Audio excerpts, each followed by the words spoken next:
इस पवित्र पंडाल में विराजमान हैं, तो ये मानकर चलें कि उस शिव की ही कृपा है, शंकर की ही करुणा है।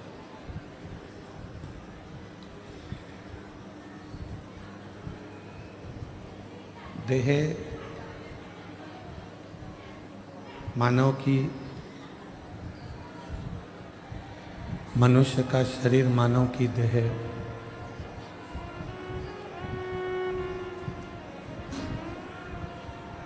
ये सब उस परमात्मा ने अगर हमको दी है तो ये उसने उसी के भजन करने के लिए, उसी का स्मरण करने के लिए हमको प्रदान करे।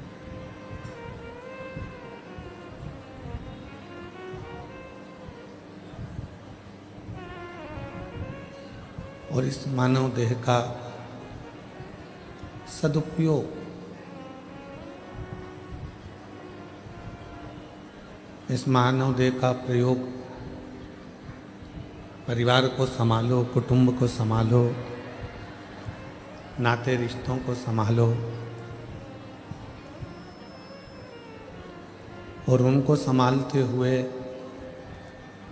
भगवान देवाधिदेव महादेव की अविरल भक्ति को प्राप्त करो।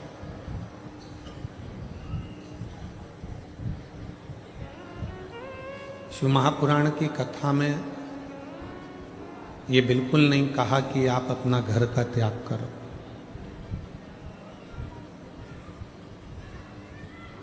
शिव महापुराण की कथा में ये भी नहीं कहा गया कि आप अपने परिवार को छोड़ दो।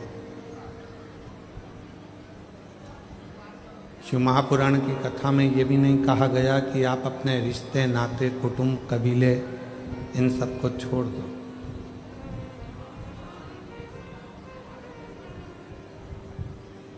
शिव महापुराण की कथा में तो ये कहा गया है कि घर में रहकर, परिवार में रहकर, कुटुंब में रहकर, रिश्तों में रहकर, नातों में रहकर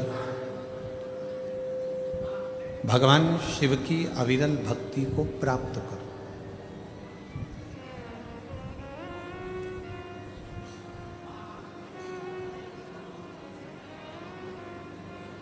घर छोड़कर संत बनना या साधु बनना या तपस्वी बनना सरल है। घर छोड़कर साधु बन जाना या तपस्वी बन जाना या साधक बन जाना, ये सब सरल है। पर घर में रहकर एक अच्छा गृहस्थी बनना, ये दुनिया का सबसे कठिन काम है।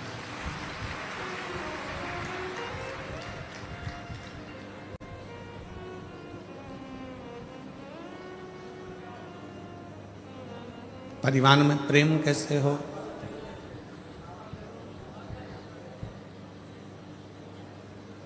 परिवार में प्रीति कैसे हो। आज के ज़माने में तो लोगों ने प्रेम के संबोधन को भी भुला दिया। लव एंड लस्ट दो शब्द हैं,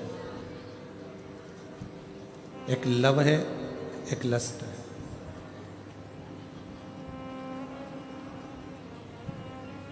लव एंड लस्ट दो शब्द हैं।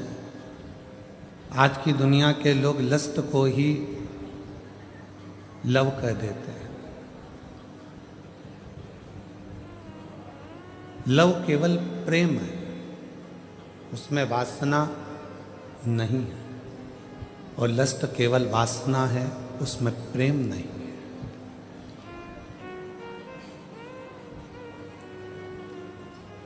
जो किसी की सुंदरता देखकर, किसी की काया देखकर, किसी का स्वरूप देखकर उसकी ओर जो आकर्षण हो रहा है वो लस्ट है, वो लव नहीं है, वो प्रेम नहीं है, वो केवल एक वासना है।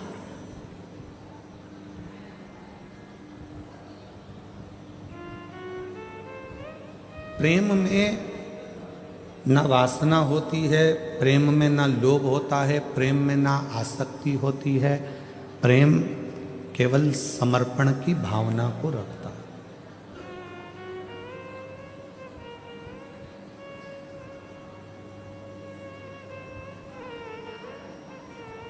एक माँ अपने बच्चे को बड़ा करती है, अपने बच्चे से प्रेम करती है, तो उसको उस बच्चे से कुछ चाहिए नहीं।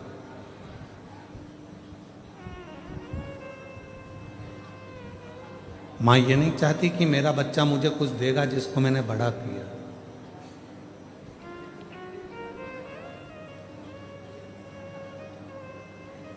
एक पिता अपने बच्चे से प्रेम करता है तो पिता ये नहीं सोचता कि मेरा बच्चा मुझे कुछ देगा। और जितनी मेरी जीजियाँ बैठी हैं, जितने मेरे जीजा बैठे हैं, जितनी मेरी माताएं बैठी हैं, जितने मेरे बुजुर्ग माँ बाप बैठे हैं, आप सबसे निवेदन है अपने बच्चों को बड़ा करना, पर उससे आस मत करना।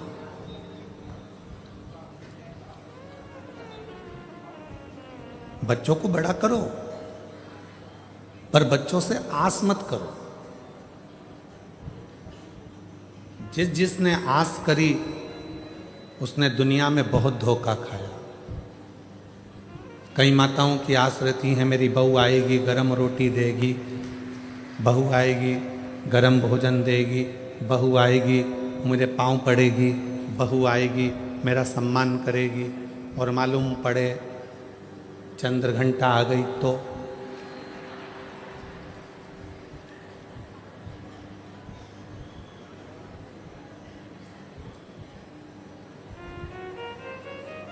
चंद्र घंटा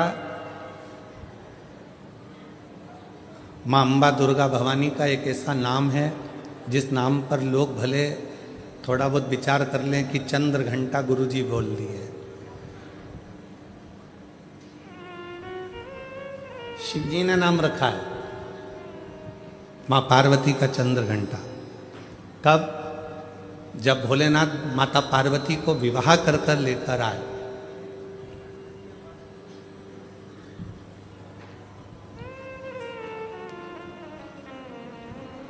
चारों तरफ तारकासुर के आतंक फैला हुआ था। आप लोग तो गुजरात के रहने वाले हो, तो माता रानी के नामों का व्याख्यान तो आप जितना अच्छा कर सकते हो हम तो बहुत कम कर पाएंगे, क्योंकि गुजरात तो पूरा माँ जगत जननी जगदम्बा अम्बा भवानी का एक आनंदमय स्थल है गुजरात। तो आप लोगों को तो ज़्यादा मालूम होगा कि माँ चंद्र घंटा का नाम चंद्र घंटा कैसे पड़ा। चारों तरफ तारकासुर के असुरों का आतंक फैला और शिवजी पार्वती जी के साथ विवाह कर लिए। और विवाह कर कर बाबा भोलेनाथ पार्वती जी को लेकर जब कैलाश पर पहुँचे,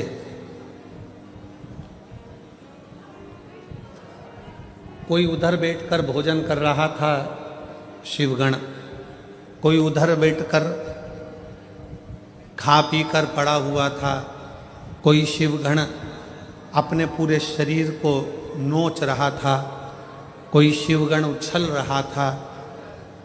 पूरे कैलाश पर भगवान शंकर के गणों ने अपना पूरा जमा कर रखा था, आड़ा टेढ़ा। कुछ बर्तन उधर पड़े हैं, सोने का उधर पड़ा है, आसन उधर पड़ा है, सब सामान यहाँ वहाँ पड़ा था।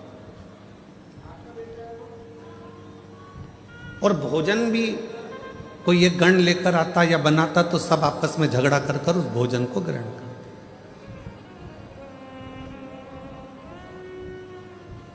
जैसे ही पार्वती जी कैलाश पर पहुंची और पार्वती जी ने देखा कि सारा अस्त व्यस्त कैलाश है, कोई सामान इधर पड़ा है, कोई सामान उधर पड़ा है, कोई सामान उधर पड़ा है, तो पार्वती जी ने शिव जी से कहा कि अपना विवाह हुआ है, अपन कहाँ रहेंगे ऐसे कैलाश पर। शंकर भगवान बोले अब तुम घर की बहू बनकर आई हो, मेरी अर्धांगिनी बनकर आई हो, तो अब तुम इस पूरे घर को जमाना, सेट करना, पूरे घर को अच्छा बनाना, ये तुम्हारी जवाबदारी। पार्वती जी ने कहा इतना बड़ा कैलाश और मैं जमाऊं? तुम अकेली नहीं, ये गण है ना इतने सारे, इनके साथ मिलके जमाओ। पार्वती जी बोली ऐसे गण खाए पिया पसर गए। कोई अपने बाल खुजा रहा है, कोई हाथ पैर खुजा रहा है, कोई के 12 मुंह, कोई के 4 मुंह, कोई के 6 मुंह, इनको कैसे समझाऊंगी। पार्वती जी बोली इनका भोजन कौन बनाता है? शंकर भगवान बोले अभी तक हम बनाते थे। गणों का पेट भरने की जवाबदारी तो हमारी है, संसार का पेट भरने की जवाबदारी हमारी है। संसार पृथ्वी पर जितने भी जीव जन्म लेते हैं उनके पेट भरने की जवाबदारी हमारी है। पर अब आज से तुम हमारे साथ शादी कर कर आ गई हो, ये सारी जवाबदारी हमारी खत्म हो गई। आज से पेट भरने की जवाबदारी तुम्हारी है। तुम अन्नपूर्णा बन जाओ और सबका पेट भरो। हमारी जवाबदारी खत्म हो गई। बहू सोचे कि ये सामान कौन जमाएगा, सास जिठानी की देवरानी। अब तुम ब्याह कर कर आ गई हो, तुम जमा। कई कई नई नई बहुएं आकर कहती हैं तुम्हारा घर ऐसा, तुम्हारा घर वैसा, तुम्हारे घर में तो रहने के तरीके नहीं है लोगों को। अपने पति को रात दिन वो एक ही शब्द सुनाती, तुम्हारे घर के लोगों को रहना नहीं आता, तुम्हारी मम्मी को बोलना नहीं आता, तुम्हारे पापा को फैला देते हैं, तुम्हारे छोटा भाई ऐसा करता है, तुम्हारी बहू ऐसी करती है, तुम्हारे भैया ऐसा करते हैं, तुम्हारी भाभी ऐसा करती है। तो पति उपत कर क्या बोलेगा, अब तू आ गई ना समझदार, तू संभाल, बात खत्म। अब इतनी सी बात पर अगर झगड़ा करें, इतनी सी बात पे अगर अपन झगड़ा करेंगे, लड़ेंगे, तो कहां तक रही? अब तू संभाल।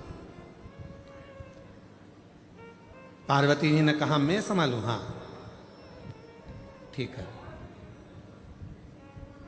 अब मां जगत जननी जगदम्बा अम्बा ने आज सारे गणों की मीटिंग करी। इतना फैलारा पूरे कैलाश पर फैला है, कौन उठाएगा? एक एक करके सारे गण खसक गए।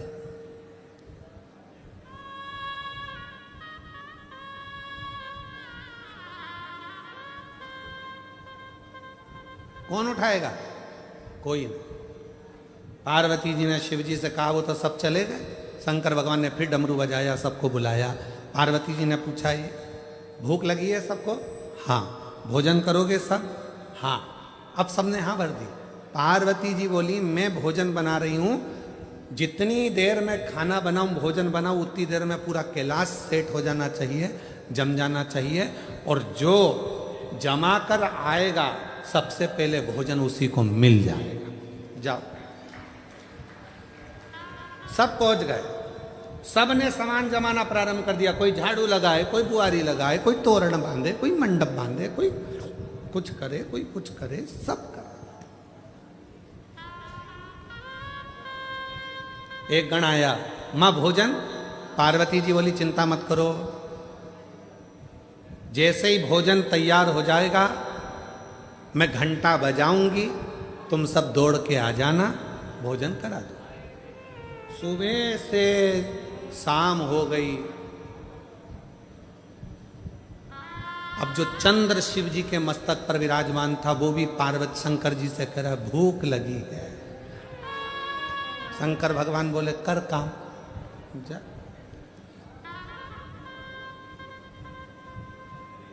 जाओ।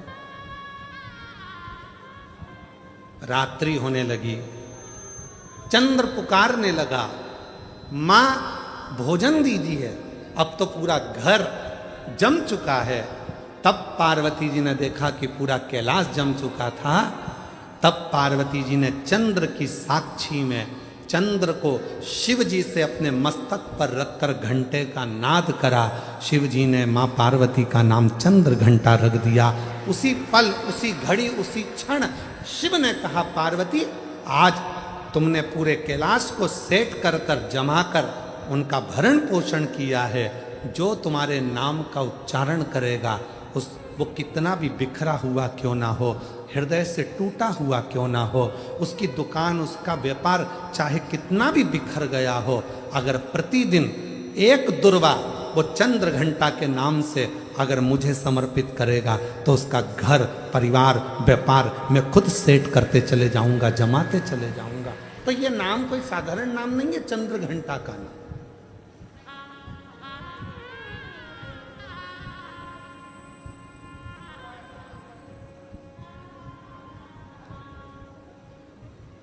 आस लगाना छोड़ो।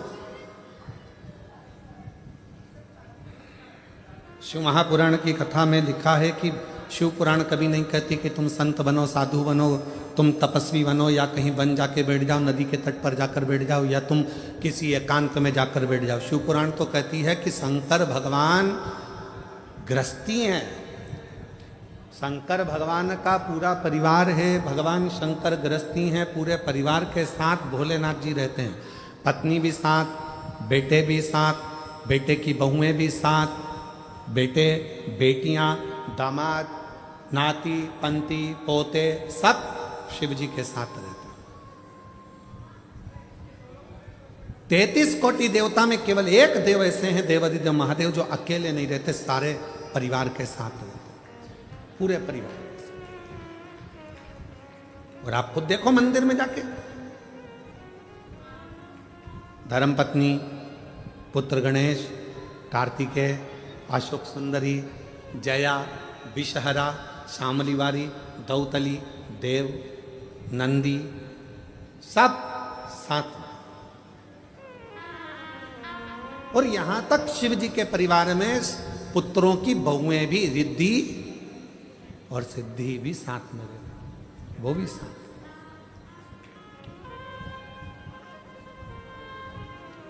पूरा परिवार साथ में रह रहा, पूरा।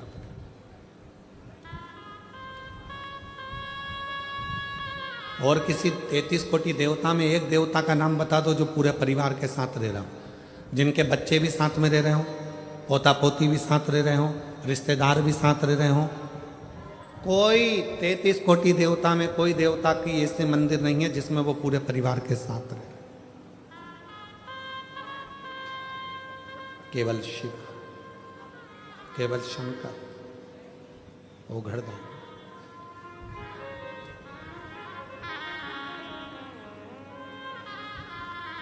क्यों? एक बार माता लक्ष्मी जी ने भी भगवान विष्णु से पूछ लिया था कि शिव जी का पूरा परिवार एक साथ में है, शंकर भगवान का पूरा परिवार एक साथ में है, ये क्यों? भगवान नारायण ने माता लक्ष्मी से, विष्णु पुराण में वर्णन आता है कि लक्ष्मी को माता भगवान नारायण ने कहा था, सुनो लक्ष्मी, भगवान का पूरा परिवार एक ही मंदिर में इसलिए दर्शन देता है, शिव जी का परिवार कहता है, शिव महापुराण की कथा कहती है लक्ष्मी, कि जब घर का कोई एक व्यक्ति भी अगर शंकर के शिवलिंग पर जल चढ़ाता है तो उसके घर में रहने वाला छोटे से छोटा बच्चा हो, चाहे बूढ़े से बूढ़ा व्यक्ति हो, वो चढ़ाए गए जल का फल पूरे खानदान को मिल जाता है, पूरे परिवार को मिल जाता है,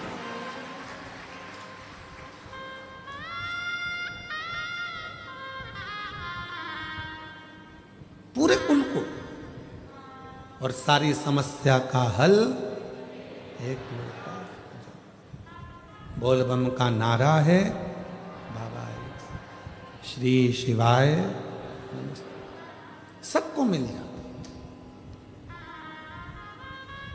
पूरे कुटुंब को।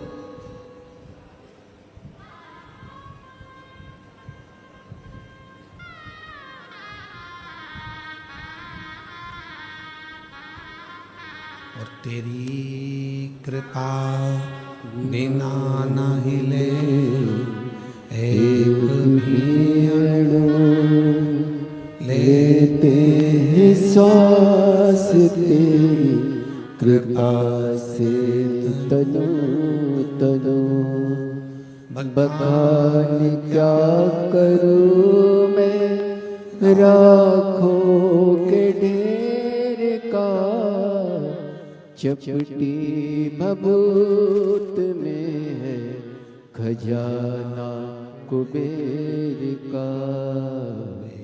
गंगाधार मुक्ति द्वार ओमकार तू, भोर ओमकार तू, आयो शरण तिहारी शंभु तार तार तू। बखान क्या करूं मैं राखों के ढेर का, चपटी भभूत में खजाना कुबेर का, गंगाधार मुक्ति द्वार ओंकार तुम।